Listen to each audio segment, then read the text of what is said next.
नमस्कार, स्वागत है आपका आज के एक और वीडियो में। आज की इस वीडियो में हम जानेंगे class 12 Hindi chapter 4 subjective question.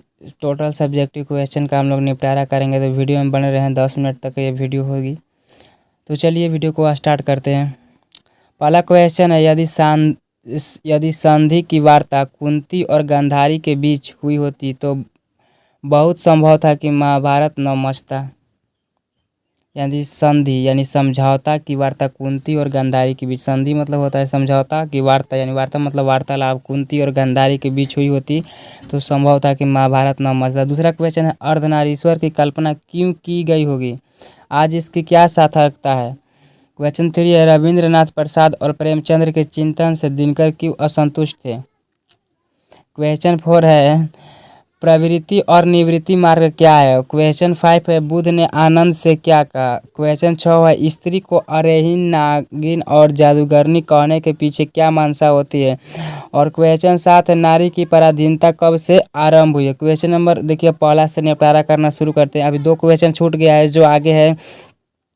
पहला क्वेश्चन है, यदि संधि की वार्ता कुंती और गांधारी के बीच हुई होती तो बहुत संभव था कि महाभारत न मचता, यानी कैसे।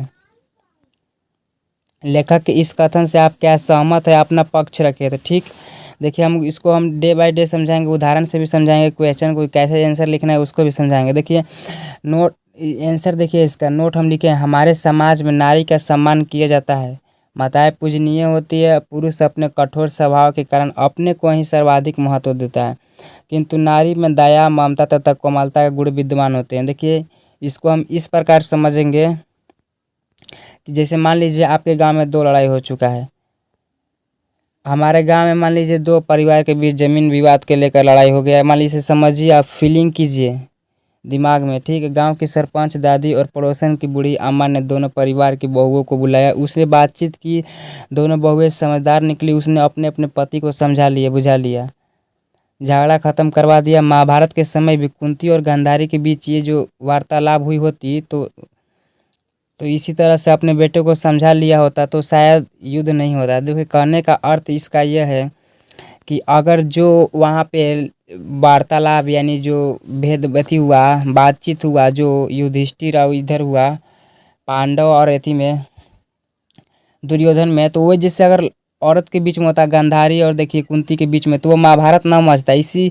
इसका आंसर आप इस प्रकार लिखेंगे कि हमारे समाज में नारी का सम्मान किया जाता है, माताएं पूजनीय होती है, पुरुष अपने कठोर स्वभाव के कारण अपने को ही सर्वाधिक महत्व देता है, किंतु नारी में दया, ममता, कोमलता होते हैं, इस के गुण विद्यमान होते हैं। इसी कारण मैं इस लेखक के बात से सहमत हूँ। क्वेश्चन 2 है, अर्धनारीश्वर की कल्पना क्यों की गई होगी, आज इसकी क्या सार्थकता है। देखिए इसको हम एकदम लोकल लैंग्वेज में समझाने की कोशिश कर, इससे सिंपल आप नहीं समझ सकते। देखिए इसका आंसर इस प्रकार लिखिए। उत्तर यहाँ पर हो गया, डैश नहीं दिया है। उत्तर, हमारे गांव के मंदिर में शिवरात्रि के दिन भगवान शिव और पार्वती की संयुक्त रूप से पूजा की जाती है ना, जिसे अर्धनारीश्वर कहा जाता है, सॉरी, जिसे अर्धनारीश्वर कहा जाता है। यानी जैसे मान लीजिए हमारे गांव के मंदिर में शिवरात्रि के दिन भगवान शिव और पार्वती की पूजा की जाती है, जिसे अर्धनारीश्वर कहा जाता है। यह पूजा हमें सिखाती है कि हमारे समाज में पुरुष और महिलाएं दोनों समान हैं और एक दूसरे के बिना अधूरे हैं। आज भी जब समानता की बात करें तो यही सोच हमें सही दिशा दिखाने और आगे बढ़ने के लिए प्रेरित करता है। यानी जैसे अब इसमें आया कि हम अर्धनारीश्वर किसे कहते हैं, जैसे शिव और पार्वती कल्पित रूप को हम लोग अर्धनारीश्वर कहते हैं। इसको आंसर हम इस प्रकार लिखेंगे, हमारे गांव के मंदिर में शिवरात्रि के दिन भगवान शिव और माता पार्वती की पूजा की जाती है, जिसे अर्धनारीश्वर कहा जाता है या अर्धनारीश्वर के रूप में जाना जाता है। यह पूजा हमें सिखाती है, यहीं से आंसर स्टार्ट हुआ, मेन वो तो पॉइंट था यहीं। यह पूजा हमें सिखाती है कि हमारे समाज में पुरुष और महिलाओं दोनों समान है, एक दूसरे के बिना अधूरे हैं, समान है और एक दूसरे के बिना अधूरे हैं। आज भी हम जब समानता की बात करें तो यह सोच हमें सही दिशा दिखाया करती है या दिखाने के लिए प्रेरित करती है। क्वेश्चन 3 है, रविंद्रनाथ प्रसाद और प्रेमचंद्र के चिंतन से दिनकर क्यों असंतुष्ट थे। यानी जो इसका क्वेश्चन में 2 क्वेश्चन बन रहा है। अच्छा, रविंद्रनाथ प्रसाद और प्रेमचंद्र के चिंतन से दिनकर क्यों असंतुष्ट थे, या ऑब्जेक्टिव में दिनकर किससे बात से असंतुष्ट थे। रविंद्रनाथ प्रसाद और प्रेमचंद्र के चिंतन से क्यों असंतुष्ट थे। इसी प्रकार क्वेश्चन बनता है। तो उत्तर, जब हमारे गांव में पंचायत होती है तो कुछ बुजुर्ग मानते हैं कि महिलाएं केवल घर के काम तक सीमित है, जबकि दूसरे कहते हैं कि महिलाएं भी पढ़ लिख कर नौकरी करें। दिनकर जी इस तरह के सोच से असंतुष्ट थे क्योंकि वे मानते थे कि महिलाओं को भी बराबरी का हक मिलना चाहिए। इसी प्रकार से आंसर आपको लिखना है। जैसे मान लीजिए आप बना कर भी लिख सकते हैं कि देखिए इस दिनकर जी इस प्रकार से असंतुष्ट थे क्योंकि देखिए एक एग्जाम्पल के तौर पर आपको हम समझा दे रहे हैं कि जब हमारे गांव में पंचायत होती है, चाहे कहीं भी पंचायत होती है, तो कुछ बुजुर्ग मानते हैं कि महिलाएं केवल घर के कामों तक सीमित है, जबकि दूसरे कहते हैं कि महिलाएं भी पढ़ लिख कर नौकरी करें। दिनकर जी की इसी इसी सोच से असंतुष्ट थे क्योंकि दिनकर जी की इसी तरह की सोच से असंतुष्ट थे। यानी जो दोनों, देखिए एक एक हुआ कि काम तक सीमित थे, दूसरे मानते थे कि जबकि दूसरे महिलाएं भी पढ़ लिख कर नौकरी करें। क्या दिनकर जी का क्या सोच है आगे वीडियो में मिलेगा, क्योंकि वे मानते थे कि महिलाओं को भी बराबरी का हक मिलना चाहिए। क्वेश्चन नंबर 4 है, प्रवृत्ति और निवृत्ति मार्ग क्या है? ये आपको याद करना चाहिए, आपको ऐसा कोई नहीं समझाएगा। ये क्वेश्चन बहुत इंपॉर्टेंट है। चलिए देखते हैं इसका आंसर क्या होगा। प्रवृत्ति और निवृत्ति मार्ग को समझते हैं। प्रवृत्ति यानी हमारे गांव के कुछ लोग अपने परिवार और खेती बाड़ी में व्यस्त रहते हैं, वे प्रवृत्ति मार्गी कहलाते हैं। याद रखिएगा, प्रवृत्ति मार्ग किसे कहते हैं? हमारे गांव के कुछ लोग अपने परिवार और खेती बाड़ी में व्यस्त रहते हैं, वे प्रवृत्ति मार्ग कहलाते हैं। वहीं कुछ लोग साधु संत बनकर जीवन में त्याग और आत्मज्ञान की खोज में निकल जाते हैं, वे निवृत्ति मार्ग कहलाते हैं। देखिए समझ गए होंगे, हमारे गांव के कुछ लोग अपने परिवार और खेती बाड़ी में व्यस्त रहते हैं, वे प्रवृत्ति मार्ग कहलाते हैं। और दूसरी वही जो कुछ लोग साधु संत बनकर जीवन में त्याग और आत्मज्ञान की खोज में निकल जाते हैं, वे निवृत्ति मार्गी कहलाते हैं। देखिए इसको आप समझ गए होंगे, 2 मार्क्स में पूछ सकता है। क्वेश्चन अगला है, बुद्ध ने आनंद से क्या कहा? क्वेश्चन है, बुद्ध ने आनंद से क्या कहा? इसका उत्तर इस प्रकार भी आप लिख सकते हैं कि हमारे गांव के पंडित जी कहते हैं कि अगर लड़कियों को भी शिक्षा का अधिकार दिया जाए तो समाज जल्दी उन्नति करेगा। यानी जो, जैसे मान लीजिए इसको हम एग्जाम्पल के तौर पर लिए, आपको प्रोफेशनल ऐसे ही लिखाएगा जो देखिए टीचर को जितना समझने में आसान होगा ना वो उतना जल्दी मार्क्स देगा। हमारे गांव में पंडित जी कहते हैं कि अगर लड़कियों को भी शिक्षा का अधिकार दिया जाए तो समाज जल्दी से उन्नति करेगा। बुद्ध ने भी नारियों को भिक्षुण होने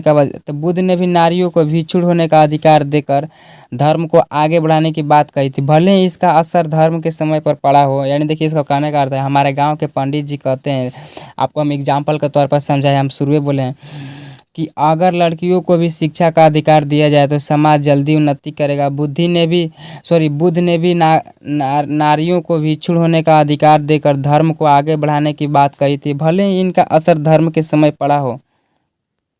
अगला क्वेश्चन देखते हैं, स्त्री को अरेहीन, नागिन और जादूगरनी कहने के पीछे क्या मंशा होती है? क्या ऐसा कहना उचित है? तो देखिए इसका आंसर इस प्रकार लिखेंगे, आपको हम ज़्यादा बड़ा नहीं लिखे, आपको थोड़ा सा दूर लिखना है, बोर्ड एग्जाम में नोट्स बनाना है, नहीं तो कहिएगा तो हम पीडीएफ भी दे देंगे। हमारे गाँव में अगर किसी महिलाओं को तंग किया जाता है तो या बुरा कहा जाता है तो उसका उद्देश्य उसे दबाना और नीचा दिखाना होता है। यह बिल्कुल गलत है क्योंकि हर महिला का समाज में बराबर का स्थान होना चाहिए और सम्मान होना चाहिए।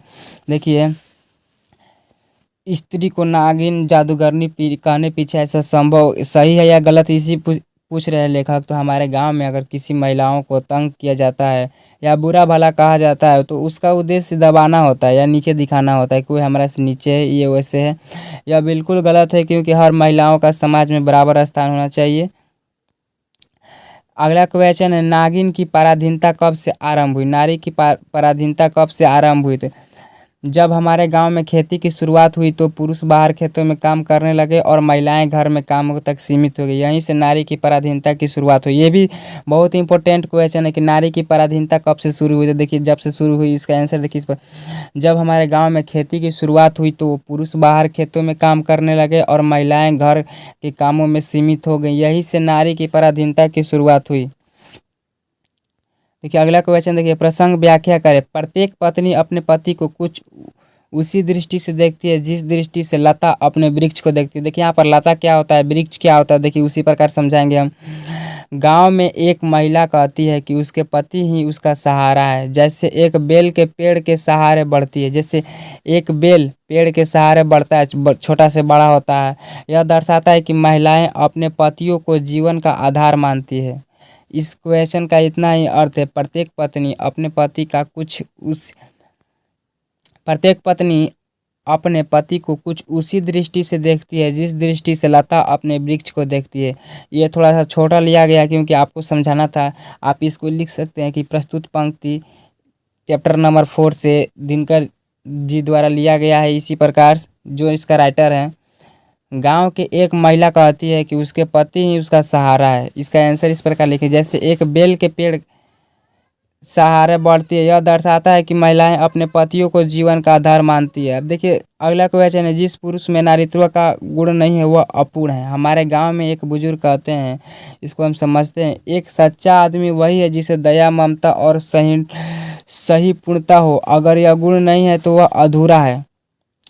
देखिए, जिस पुरुष में नारीत्व नहीं है वह अपूर्ण है। हमारे गाँव के एक बुजुर्ग, मान लीजिए इसको हम एग्जाम्पल के तौर पर लिए हैं, कहते हैं कि एक सच्चा आदमी वही है जिसे दया, ममता और सही पूर्णता हो।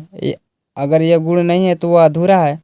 अगला क्वेश्चन, जिसे भी पुरुष अपना कर्म क्षेत्र माना है वह नारी का भी कर्म क्षेत्र है। कैसे, स्पष्ट करें। देखिए इसको हम शॉर्ट में एकदम क्वेश्चन लिखा, हमारे गांव की महिलाएं भी खेती में काम करती है, जैसे पुरुष करते हैं वे भी खेती में मेहनत करते हैं और घर में भी। इसी प्रकार पुरुष का कर्म क्षेत्र महिलाओं का भी है। कैसे है, तो देखिए हमारे गांव की महिलाएं भी खेती काम करती है, जैसे पुरुष करते हैं वे भी खेती में मेहनत करती है और घर में भी। इसी प्रकार पुरुष का कर्म क्षेत्र भी महिलाओं का कर्म क्षेत्र है। अब देखिए क्वेश्चन नंबर लास्ट की ओर बढ़ते हैं हम लोग। अर्धनारीश्वर निबंध में दिनकर जी के व्यक्त विचार को सार रूप में प्रस्तुत कर, यानी जो अर्धनारीश्वर निबंध में दिनकर जी के व्यक्त विचारों को सार के रूप में व्यक्त करे। देखिए उसका आंसर आप इस प्रकार भी लिख सकते हैं। उनका उत्तर, दिनकर जी के विचार के अनुसार हमारे गांव की महिलाएं भी पुरुष के साथ कंधे से कंधा मिलाकर काम कर सकती है और किसी भी तरह के उनमें से कम नहीं है। वे समान रूप से समाज में भागीदारी करती है और यही सोच अर्धनारीश्वर की है। यानी जो अर्धनारीश्वर निबंध में दिनकर जी व्यक्त विचार को सार के रूप में प्रस्तुत करें, एकदम छोटा में। देखिए हम समझा दिए, दिनकर जी के विचार का अनुसार हमारे गांव की महिलाएं या शहर की महिलाएं तो नहीं कहे हैं, हमारे गांव की महिलाएं भी पुरुष के साथ कंधे से कंधा मिलाकर काम करती है और किसी भी तरह से उनमें से कम नहीं है। वे समान रूप से समाज में भागीदारी करती है और यही सोच अर्धनारीश्वर की है तो वीडियो को द एंड करते हैं। मिलते हैं नेक्स्ट वीडियो में।